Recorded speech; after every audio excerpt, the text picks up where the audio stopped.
Hello everybody, this is Alex from Gamer, and this is just a quick guide on building a house in Terraria.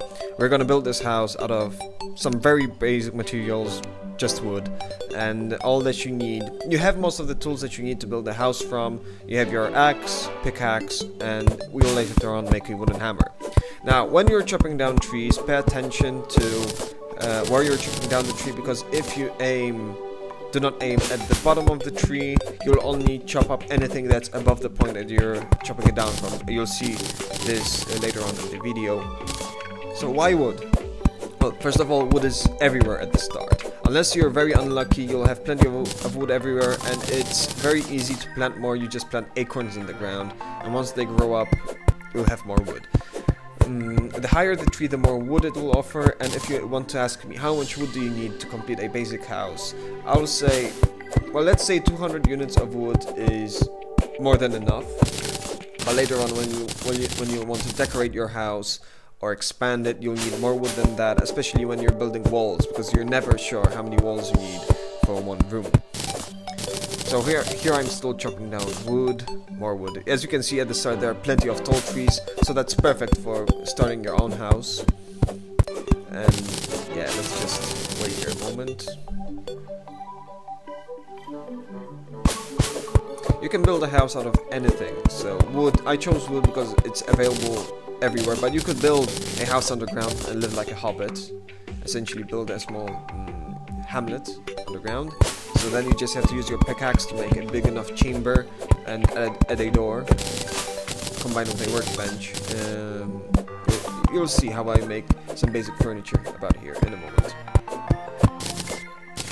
When placing your basic structure for a house, you have to pay attention to the fact that if there's grass growing, you won't be able to place anything there. So you have to get rid of the grass first. You just have to swing any weapon around that area.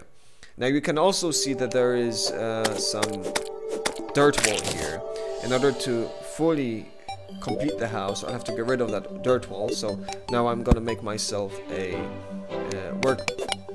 workbench, and here you can see I'm just adding some more dirt to make it perfectly level. There wouldn't be anything wrong if I left the stone there. I just did it for fun. So now I build the workbench.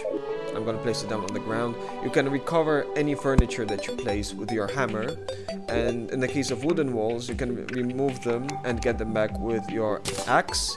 In the case of iron walls or stone walls, you can get them back using your pickaxe.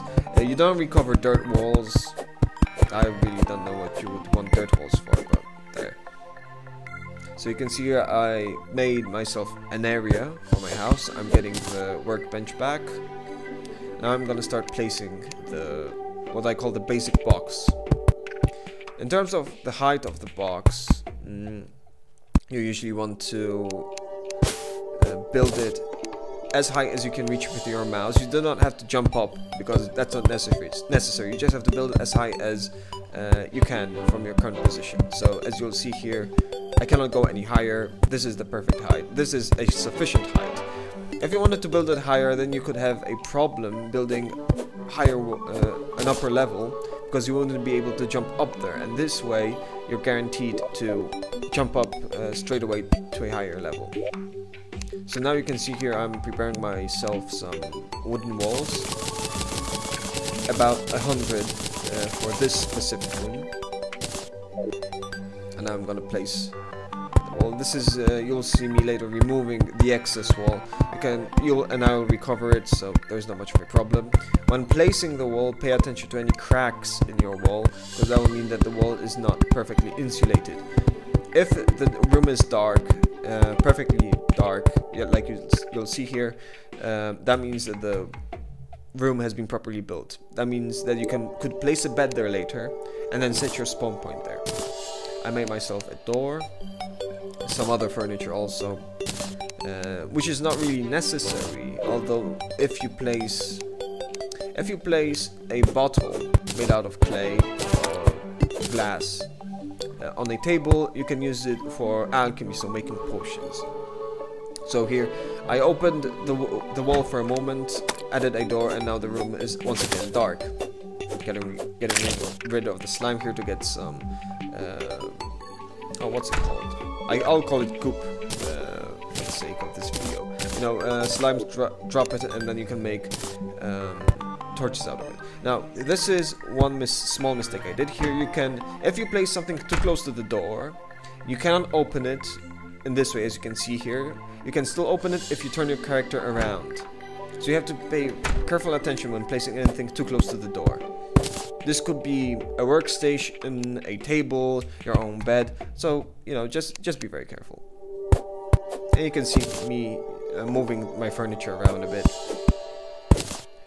In a moment, I'll start building another floor to the house, because what I noticed is that, you know, I don't have an exit to the other side of the map. And although I could just, you know, destroy the wall on the left here and, you know, dig the dirt out and then just make a stairwell up, I decided to make myself a nice second floor. Now, in order to jump up there, you know, technically you should be able to jump high enough without any additional tools, but I made myself some platforms. It's essentially a handy ladder, so I made 2 levels, but 1 level is enough. And I'm gonna start building the second section. This is a bit more advanced perhaps than your basic house, because you really need only 1 room. Most enemies won't be able to get inside unless there's a special event like the Goblin Invasion or the Blood Moon. But this is essentially your basic house. You do not need anything more. You're perfectly safe. Later on, you know, you could demolish the house with your hammer and pickaxe or anything, and, you know, change the material for wood, well, stone, gold, or anything else equally fancy, obsidian, maybe hellstone. You can use any old houses that you build for yourself, you know, for NPCs, because NPCs later on will need houses. And as you gain more NPCs, each one will need his or her own room or house. I usually build houses, but it could be a single room. And this is me just finishing up the house.